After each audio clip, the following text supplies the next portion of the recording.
Vamos a empezar entonces nuestra clase de cardiopatía coronaria. Hartos conceptos de esto ya lo hemos visto, así es que eso va a hacer que sea un poquito más ágil la sesión, ¿ya?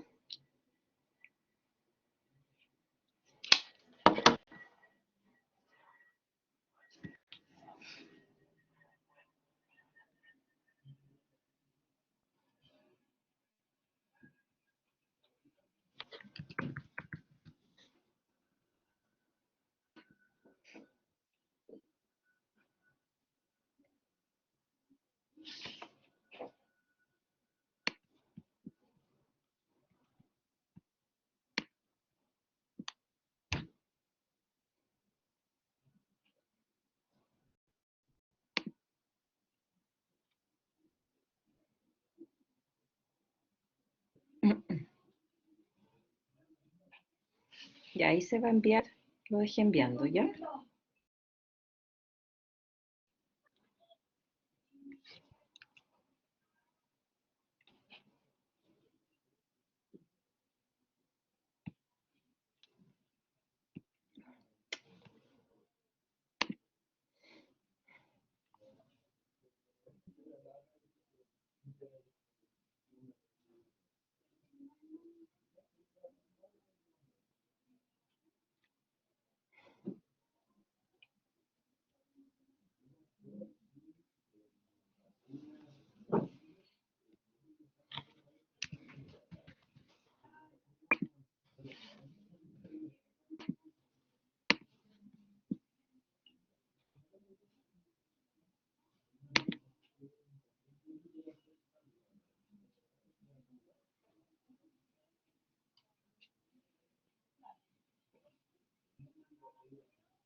Ahí les debe haber llegado. ¿Les llegó? Ya. Ok. Entonces hoy día vamos a hablar un poquito de la semiología de la cardiopatía coronaria, también en base a un caso clínico. Entonces el motivo de consulta es el dolor torácico en un paciente varón de 54 años que consulta en un servicio de urgencia a las 21 horas, ¿ya?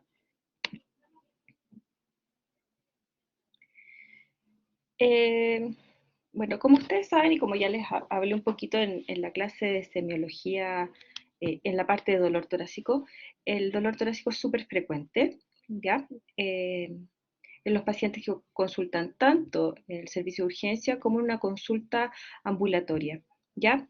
Recuerden que antes de empezar a hacer toda la anamnesis, el examen físico, tenemos que precisar la gravedad del cuadro y estabilizar al paciente ante todo, ¿ya? Si es que nos damos cuenta que este paciente está inestable, primero tenemos que estabilizarlo y manejarlo y posteriormente realizar la historia y el examen físico, etcétera, ¿ya?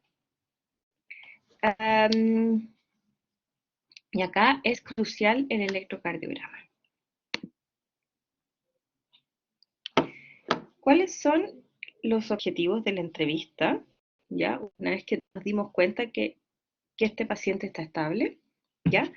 Es agotar el síntoma, porque lo que tenemos que hacer es tratar de diferenciar si el dolor es de origen cardíaco.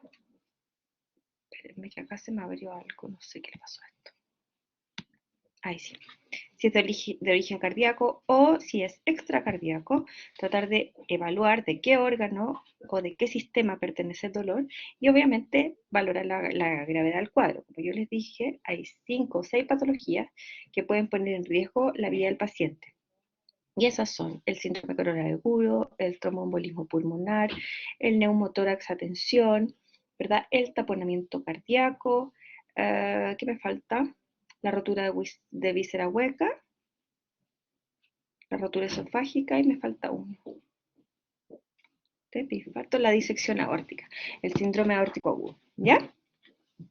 Son 6. Esas no se les puede olvidar nunca, porque ustedes cuando se enfrenten a un paciente que está con dolor torácico, les tiene que venir a la cabeza eso y siempre ir a descartarlo, ¿ya? Y eso también lo vimos harto en la parte de semiología del dolor.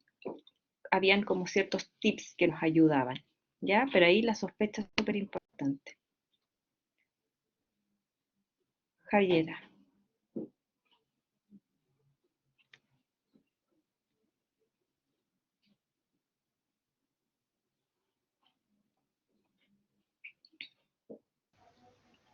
Profe, ¿me escucho? ¿Sí? Ya, perfecto. Una consulta, profe, ¿la disección aórtica es lo mismo que el síndrome aórtico agudo? ¿Dijo algo así? Sí, lo que pasa es que el síndrome aórtico agudo está metida la disección aórtica. Podían haber hematomas intramurales en la pared de la aorta, disecciones, etcétera. Ah, ya. Muchas gracias. Úlceras también. Ujú. Ok, entonces recuerden que cuando evaluamos un paciente que ingresa con dolor torácico tenemos que ver si esto corresponde a una angina, ya que sería de origen coronario. Y acuérdense que tenemos que evaluar todos estos puntos: localización, carácter, irradiación, desencadenante, duración, síntomas, factores que lo alivian.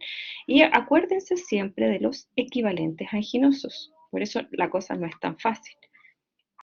Entonces, ¿qué preguntas vamos a hacer? ¿A qué hora y cómo le comenzó el dolor? ¿Fue de inicio súbito o fue de inicio gradual? La hora igual es importante porque hay veces que los pacientes llegan pasados, por así decirlo, en el tiempo de ventana que nosotros tenemos para reperfundir un miocardio. ¿Ya? ¿Qué tanto le duele? ¿Verdad? En la escala visual análoga de 0 a 10, ¿dónde le duele? ¿Cómo es el dolor? ¿Verdad? ¿Qué estaba haciendo cuando empezó el dolor? ¿Ese dolor se va hacia algún lado? Si presenta algún síntoma acompañante, especialmente recuerda los que habíamos hablado, los síntomas neurovegetativos, náuseas, vómitos, sudoración, y si hay algo que modifica su dolor. Ahora, ¿qué cosas no nos sugieren enfermedad coronaria? Como yo les decía también en la clase de la anamnesis, un dolor con tope inspiratorio, eso orienta más bien a algo de origen pulmonar, ¿verdad? Un dolor que yo lo puedo localizar con un solo dedo, que el paciente me diga, me duele acá, con un solo dedo, o que sea reproducible a la palpación. ¿Se acuerdan que yo les decía del famoso síndrome de Tietze?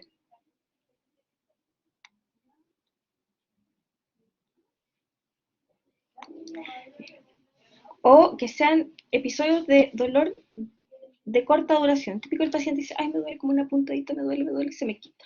Me duele y se me quita. Eso tampoco. Y que se irradie a las extremidades inferiores. El dolor típicamente anginoso, ustedes saben, se irradia hacia la mandíbula, la extremidad superior izquierda, y también al epigastrio. Y dentro de la anamnesis remota, factores de riesgo cardiovascular súper importantes. Fíjense, un paciente diabético, fumador, hipertenso, obeso, o sea, está juntando los porotitos para tener una cardiopatía coronaria, ¿verdad? Antecedentes de cardiopatía estructural previa, el uso de drogas, alcohol, quimioterapia, patología respiratoria, antecedentes familiares. Todo esto lo vimos ya es a modo de repaso. ¿Y cuáles son los factores de riesgo? Tenemos factores de riesgo que son mayores y otros que son condicionantes. ¿En qué sentido? Porque si yo tengo, por ejemplo, un paciente que es obeso, yo puedo bajar esa obesidad, la puedo condicionar y bajarla. Pero un paciente que ya es hipertenso, indicastro muscular, sí. Un paciente que ya es hipertenso es un factor de riesgo modificable, no va a dejar de ser hipertenso, pero esta hipertensión yo la puedo mantener controlada. Lo mismo que la diabetes, lo mismo que la dislipidemia. Si yo le doy un fármaco, puede que el LDL baje eh, bajo mis niveles que yo requiero para manejar esta patología, y ya ahí sería factor de riesgo, pero lo puedo modificar, lo puedo cambiar. En cambio, la edad, mayores de 45 años en los hombres, mayores de 55 años en las mujeres, ¿verdad? Es factor de riesgo no modificable. Ya se ha visto que los infartos se dan más en el sexo masculino, jóvenes, o en las mujeres posmenopáusicas. ¿ya? Antecedentes personales de una enfermedad cardiovascular, que haya tenido un accidente cerebrovascular, que haya tenido un infarto previo, que tenga una enfermedad arterial oclusiva, ¿ya? O la antecedente de un familiar que haya tenido un evento cardiovascular prematuro, ¿ya? En los hombres menores de 55 años y en las mujeres menores de 65 años. No me interesa que sea la abuelita que a los 80 años tuvo un infarto. Estoy hablando familiar de primer grado con enfermedad cerebrovascular precoz, ¿ya? Bueno, volvamos a nuestro paciente. Tiene un dolor retroespinal opresivo, súbito, 8 de 10, que se irradia brazo izquierdo asociado a náuseas, sudoración, esta sensación de muerte inminente de más de 30 minutos de duración. ¿Qué podríamos decir? ¿Qué nombre le podríamos dar a este cuadro? Ustedes tienen el PowerPoint, pueden echar una miradita. Ya, más sindromático. Este es característico de un infarto. Exactamente, Fernando. Es un síndrome coronario agudo. Porque yo, sin un electrocardiograma, no puedo saber si el paciente me está haciendo un evento que se llama supradesnivel del ST, que es cuando está cursando un infarto agudo al miocardio. ¿Y qué traduce eso? Oclusión completa del vaso. ¿Se acuerda que algo habíamos conversado? En cambio, puedo tener lo que la gente le llama este preinfarto, ¿ya? Que está englobado en exacto, en este síndrome coronario agudo. Nosotros no podemos, con esta historia, no podemos decir que el paciente se está infartando o no. Lo que sí podemos decir es que tiene un síndrome coronario agudo. Y ahora vamos a ver los subtipos. Nuestro paciente es hipertenso, diabético tipo 2, no insulino requiriente, no está operado y toma hidroclorotiazida, un diurético, propanolol, un betabloqueo, glibenclamida y metformina, 2 fármacos para la diabetes. Es fumador activo, 10 paquetes año, y consume alcohol de forma ocasional los fines de semana y relata que es vino. Ok, vamos al examen físico. En todos los pacientes que se presentan con un síndrome ginoso, además del examen físico general y segmentario, sobre todo enfocado a la parte cardíaca y pulmonar, deben hacer un electrocardiograma, ¿ya? Aunque no sean necesariamente un dolor típico anginoso. Entonces, paciente toca la urgencia con dolor torácico, estamos hablando de un adulto, por supuesto, toca la urgencia con dolor torácico, electrocardiograma.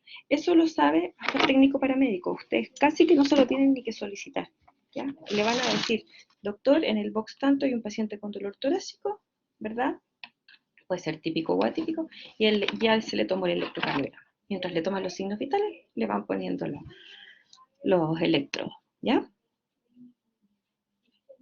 ¿Qué signos podemos encontrar cuando tenemos un síndrome coronario agudo? Hipoperfusión periférica, sudoración, palidez, eso principalmente dado por el aumento de las catecolaminas, ¿ya? Y hay, esperemos un segundito, perfecto.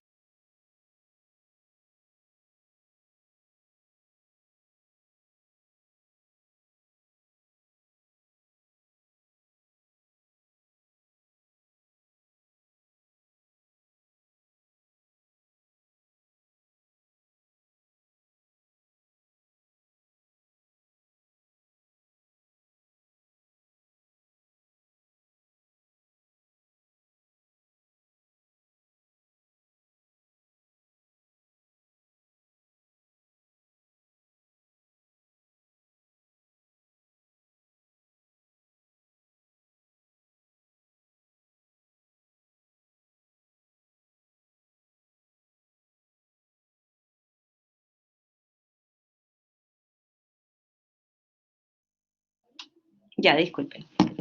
Entonces, todos estos síntomas se pueden acompañar, como les decía, de estos hiperadrenergia, taquicardia, vasoconstricción generalmente, lo mismo que la presión elevada por aumento de las catecolaminas, pero también puede estar disminuida cuando tengo un infarto masivo y puedo tener como signo de bajo débito, ¿ya?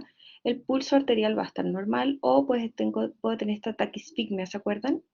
Que está asociada a las catecolaminas también. Es un estado hiperadrenérgico. Al examen cardíaco puedo encontrar un choque de la punta con un resaltamiento presistólico también dado por este como estado hiperdinámico. Puedo ocultar un cuarto ruido, ¿ya? Cuando tengo un infarto masivo ventrículo izquierdo, y también puedo encontrar eh, un desdoblamiento paradojal del segundo ruido. Y es porque principalmente porque el ventrículo izquierdo se está contrayendo como más lento en relación al derecho por la hipoperfusión. Puedo tener un soplo sistólico de insuficiencia mitral, la cual puede ser funcional o puede ser por disfunción del músculo papilar, ¿ya? Y puedo también encontrar signos de congestión pulmonar por insuficiencia cardíaca secundaria al infarto. Pero generalmente podemos encontrar nada en el examen físico. Eso lo tienen que tener súper claro y es un poco el caso de este paciente. Fíjese que está con 160/70, con una presión arterial media 83, 98 latidos por minuto, ojo que está con beta bloqueo, satura 96%. Tiene buen sensorio, o sea, su cerebro está bien perfundido, está hidratado, está con yugulares visibles, pero no engurgitada, no tiene tercer ruido, no tiene congestión pulmonar, ¿ya? Y tiene un hemoglucotés de 198, el paciente es diabético. Entonces, ¿cómo vamos a enfrentar el dolor torácico? Dijimos que causa cardíaca, evaluemos todas las causas que sean extracardíacas y ahí nuestra anamnesis, nuestros factores de riesgo cardiovascular van a tener mayor peso. Si estamos sospechando que es isquémica, que es cardíaca en realidad, esta puede ser isquémica o no isquémica, ¿ya? Pero vamos por la parte isquémica, que es lo que nos trae hoy día. Si es isquémica, tenemos dos escenarios. Que estemos frente a una angina estable, aquel paciente que tiene el mismo dolor siempre, que se desencadena ante los mismos esfuerzos, que la intensidad es la misma, o sea, la verdad es que es bastante predecible, o que estemos frente a un síndrome coronario agudo. Y en este síndrome coronario agudo tenemos tres entidades: la angina inestable, el infarto no Q, que sería una especie de angina inestable, y el infarto con supradesnivel del ST, que es el IAM conocido por ustedes, infarto agudo al miocardio. ¿Ya?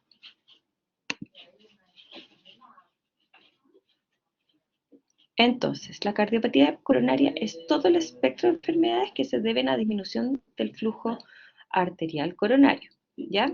Incluso yo puedo tener cardiopatía coronaria sin tener una placa que me esté causando el problema, sino que puedo tener durante todo el trayecto de la arteria varias placas que no sean significativas, igual el paciente va a ser cardiópata coronario, ¿ya? Pero cuando tengo una obstrucción que es estable en el tiempo y que provoca síntomas, hablamos de una angina estable. Pero también cuando existe un evento agudo en la placa, donde se obstaculiza el flujo de forma parcial o de forma total, ahí ya estamos hablando de un síndrome coronario agudo. Hay otras causas también que las tenemos que tener en consideración. El Prince Metal es como una angina inestable, está catalogada dentro de la angina inestable. ¿Ya? Aquí está. El Prince Metal es el vasoespasmo coronario.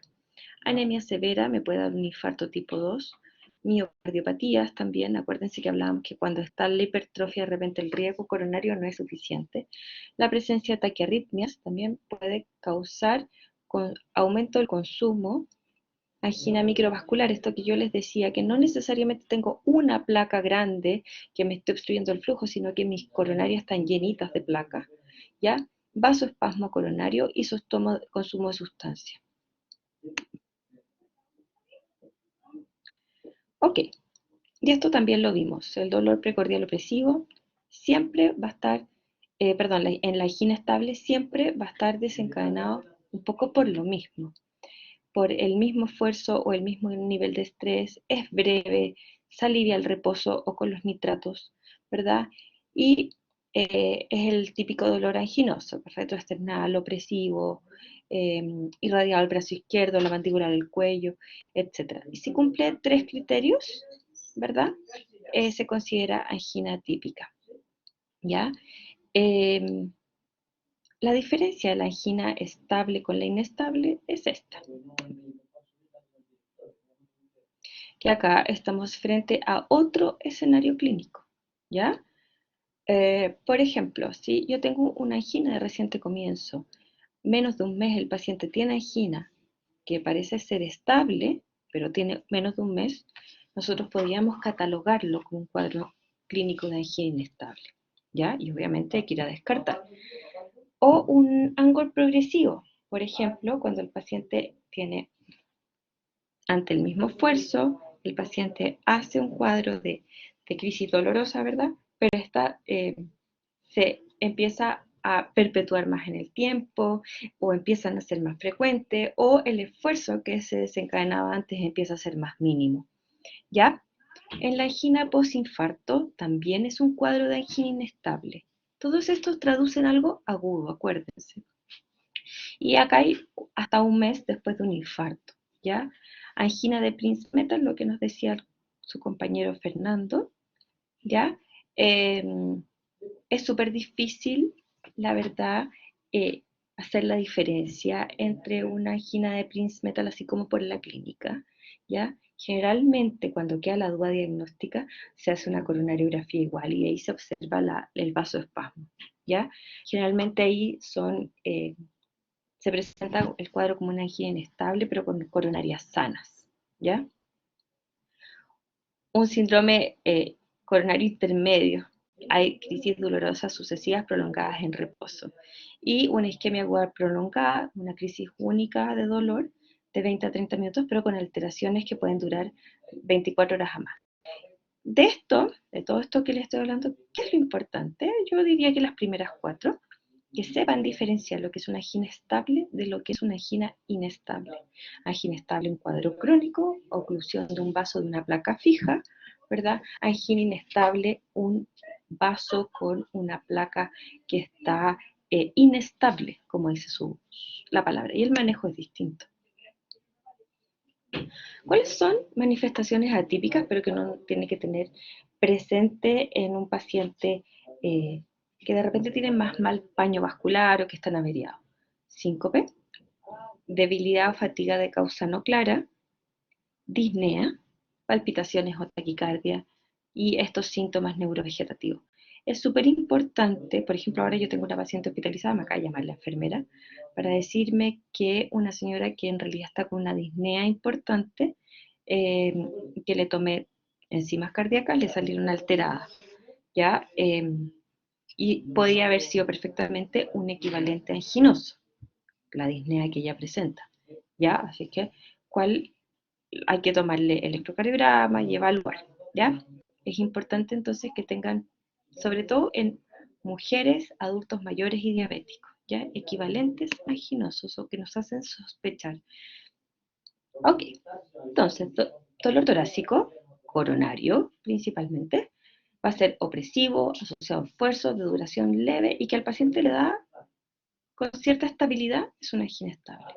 En cambio, el dolor que es con esfuerzo menor a lo habitual, o está en reposo, o dura más de 30 minutos de evolución, ya podríamos hablar de un síndrome coronario agudo. Y para esto hay que estudiarlo de forma urgente con un electrocardiograma, porque esto nos va a definir el manejo, insisto, y biomarcadores de daño miocárdico, que serían la CK-MB y la troponina. Entonces, recordar nuevamente lo mismo. Angina estable es una placa que está estable al aumentar el consumo de oxígeno del miocardio. La irrigación que pasa por acá se hace insuficiente. Por ende, cuando el paciente está en reposo y disminuye el consumo de oxígeno miocárdico, el dolor cesa. En cambio, síndrome coronario agudo, Luis. Doctora, ¿los biomarcadores de daño miocárdico es como un examen de sangre? Sí, te los voy a mostrar después.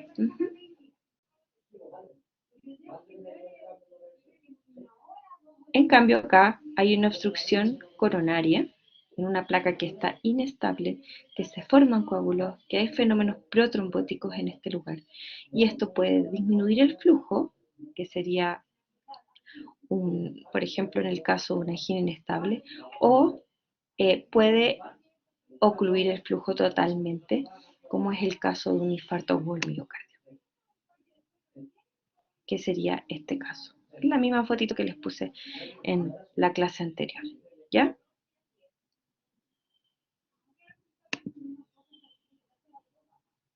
Y esto es un poco qué es lo que pasa. Yo puedo tener un infarto agudo del miocardio sin haber tenido una angina antes. Eso quiero que también lo tengan claro. Entonces acá tenemos una arteria que es normal, una placa aterosclerótica asintomática. Esto es una placa que no es severa, no hay lesiones significativas, ¿ya? Y que acá puedo tener una lesión significativa que ya me está generando angina. Ahora, ¿qué es lo que pasa? Esta es una placa más bien crónica, pero hay algunas placas que son placas inestables, ¿ya? Y que se rompen. Y acá empieza todo el fenómeno protrombótico, y fíjense acá, se forma un coágulo, se forma un trombo, no ocluye 100% el lumen, pero acá sí, en este infarto con elevación. Lo que yo necesito hacer cuando tengo esta etapa es antiagregar al paciente, las plaquetas aquí, ¿verdad? Y anticoagular al paciente, ¿ya? Para que evitar que se siga formando trombo y tratar de eliminarlo lo más posible. En cambio, cuando estoy acá, yo lo que tengo que hacer es hacer una trombolisis, ¿ya? Es por eso que es importante diferenciar entre un infarto sin supradesnivel del ST o un infarto con supradesnivel del ST. Anticoagulación, antiplaquetario, trombolisis, ¿ya? O sea, tengo que abrir el vaso. Esto es como el gaffiter, tiene que abrir la cañería rota. Perdón, no rota, tapada. Y esto es un poco lo que nosotros observamos en el síndrome coronario agudo, ¿ya? Este es el típico infradesnivel del ST. Trombolisis, abrir el vaso, ya sea por trombolíticos, que son fármacos que se inyectan, o de forma mecánica, ¿ya? En el segundo hay que anticoagularlo y antiagregarlo, ¿ya? Obviamente que en el tercero también hay que antiagregarlo, pero ahí la medida primordial está en la trombolisis. Disculpen. Ok.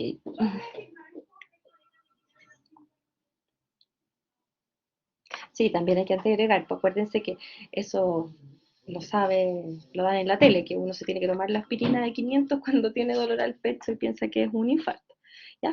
Este es el infradesnivel del ST, fíjense acá, yo después les voy a mostrar un electro normal y uno de electros con infra. Fíjense en el infradesnivel. Acá la T igual se ve medio simétrica, porque cuando son muy asimétricas generalmente son de sobrecarga. ¿Ya? Y este es un infarto con supradesnivel del ST, fíjense que aquí está normal, y aquí se empieza a elevar el segmento ST. Después, y esto es agudo, ¿verdad? Acuérdense que en la parte hiperaguda incluso puede ser normal, pero los cambios ya empiezan a las horas después, ¿verdad? Ya empiezo a elevar mi supradesnivel, y cuando ya tengo días, se me empieza a negativizar mi onda T, ¿ya?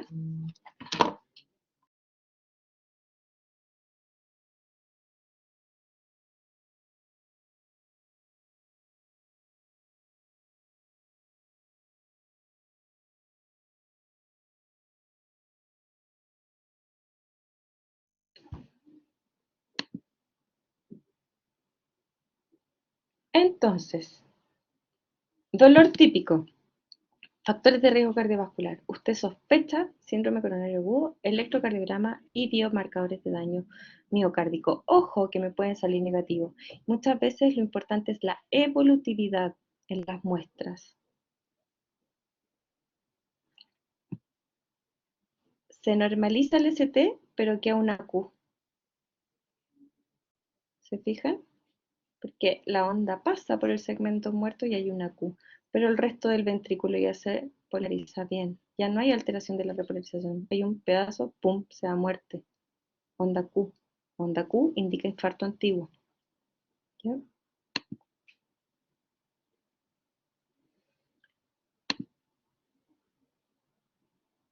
Y acá tenemos un electrocardiograma que es normal. Fíjense ustedes, repasemos un poquito el electro. Acá se ve como un poquito de imagen como de bloqueo rama derecha, pero no le den importancia a eso. Pero tenemos onda P, QRS, onda P, QRS, onda P, QRS. O sea, tenemos un ritmo que es sinusal, ¿verdad? Y fíjense cómo es el ST normal. ¿Ya? Ahí en realidad, más que un supradesnivel, eso está un poquito arriba, pero no tiene esta imagen que es cóncava, que es lo importante. Y para decir que hay alteraciones electrocardiográficas tienen que ser en dos o más derivadas, no puede ser solamente en una. Fíjense acá que hay un infradesnivel del ST.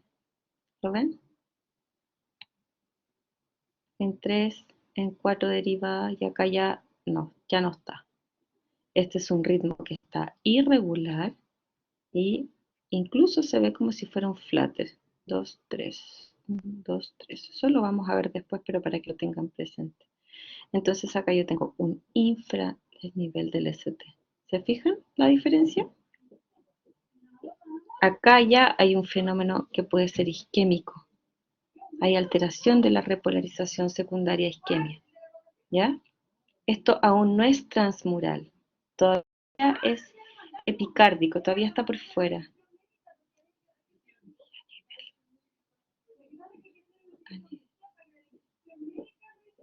No, es la repolarización, pero la repolarización está alterada porque hay isquemia. Acá, esto es un infarto, o sea, un síndrome coronario agudo sin supradesnivel del ST. Y acuérdense que puede ser angina inestable o infarto no Q cuando hay biomarcadores positivos, ¿ya?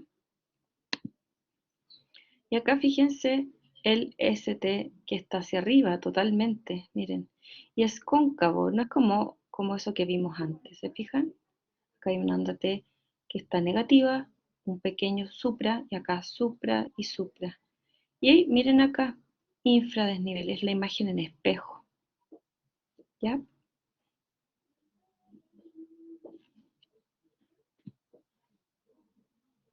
Estos son los biomarcadores. Fíjense que la CKMB se eleva precozmente, pero dura mucho menos en el tiempo y no es tan específica. La que es más específica es la troponina, igual se eleva de 0 a 6 horas. O sea, si tenemos sospecha en un paciente que ingresa con troponinas negativas, nosotros tenemos que controlar en el tiempo y ver la curva de las troponinas. Obviamente, cuando voy para acá, ya no me sirve la curva de las troponinas, porque va a estar, sigue estando elevada. ¿Ya? Pero esas son las dos más importantes.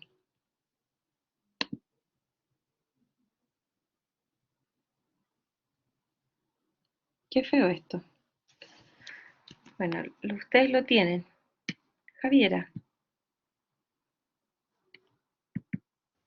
Profe, me quedó una duda con lo de las troponinas. Es que no entendí cuándo ya no servía evaluarlas.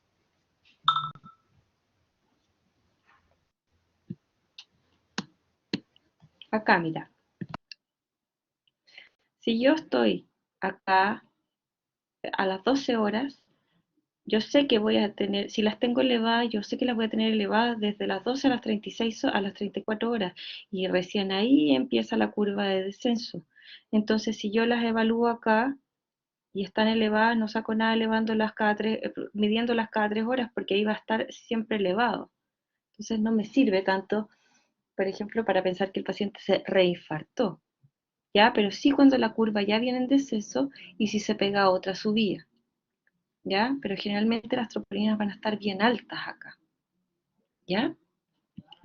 Y la última tablita, que se ve bien fea, pero se las voy a tratar de mostrar. Ustedes la tienen, ¿no? Para que la vayamos viendo, pues yo acá voy a abrir mi PowerPoint. ¿Qué es lo que quiere decir? Tengo un paciente que tiene un dolor torácico. ¿Este es cardíaco o no? Si es cardíaco, ¿no se ve bien? A ver, les voy a compartir mi pantalla. Espérenme.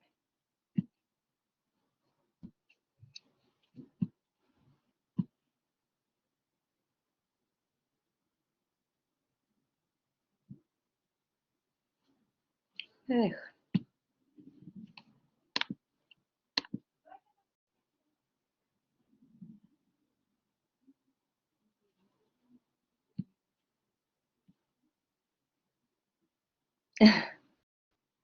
El próximo semestre. Próximo semestre tienen en cuarto, en quinto, tienen en todos lados. No se preocupen si es que Electro es peludo, pero de a poco, de a poco. Ay, no puedo compartir pantalla, no me deja. No, no me deja. Pucha, traten de ver su...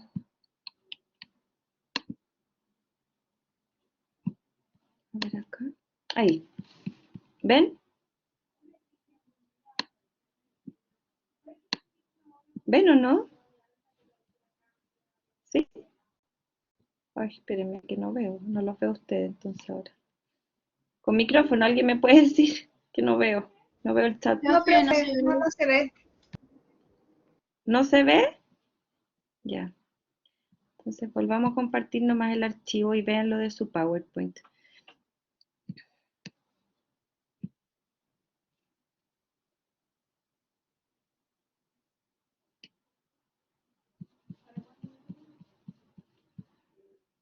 Qué raro, no sé por qué no puede compartir mi pantalla. Ya, pero acá un poco lo que les quería comentar es que tengo un paciente que tiene dolor torácico. Entonces, ¿es cardíaco o no? Ante la mínima sospecha que sea cardíaco, le voy a hacer siempre un electrocardiograma y una enzima. Si el electrocardiograma me muestra un supradesnivel del ST, como el que les mostré, no es necesario esperar a que haya elevación enzimática. Eso ya me da el diagnóstico. Por eso el electrocardiograma de entrada es tan importante. Y aquí lo que puedo hacer es trombolisis con un agente trombolítico, ya que se inyecta, o angioplastía. ¿Qué hago ahí? Lo meto a la unidad de hemodinamia y a través de un catéter se pone un balón, se infla y esto se supone que abre el vaso ocluido. Y después yo le puedo poner un stent, que se llama, que es como una especie de, imagínense, como un resortito que queda abriendo el vaso. ¿Ya? Ahora, si es que tengo un supradesnivel del ST, ¿ya? Eso también puede ser indicador de pericarditis. La diferencia es que no va a estar en señal de de un par de derivadas. Es un supradesnivel difuso, ¿ya? Generalmente, como lo vimos, es por etiología viral. Y ahí le puedo dar reposo antiinflamatorio por 7-14 días y ir viendo al paciente, ¿ya? Y si el paciente es de origen cardíaco, pero descartamos que fuera coronario, ¿verdad? Tenemos que buscar otras causas, taquiarritmia, disección aórtica, etc. Y el manejo es por especialista, ¿ya? Si el dolor no es de origen cardíaco, voy a buscar otras causas. Radiografía de tórax, ¿verdad? Buscando un neumotórax, derrame pleural, una neumonía, o ya de acuerdo a la hipótesis diagnósticas que nosotros tengamos. Por ejemplo, que estemos sospechando un TEP, voy a pedir un angiotac de tórax, ¿ya?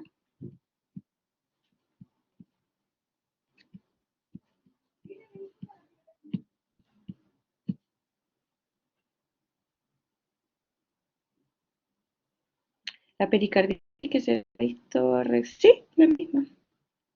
En realidad la pericarditis, no, es distinta. La pericarditis es la inflamación del pericardio.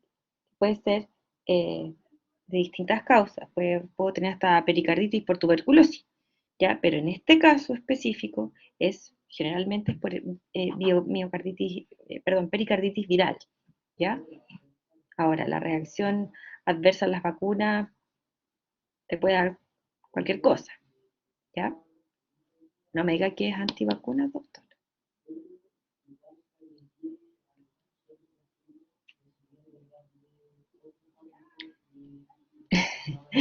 Muy bien. No, no siempre, ¿ya? No siempre se presentan con supradesnivel del ST, pero cuando se presentan con supradesnivel del ST, generalmente es un cambio difuso, no es un cambio en un par de derivadas o en la zona que irriga la arteria coronaria comprometida, ¿ya?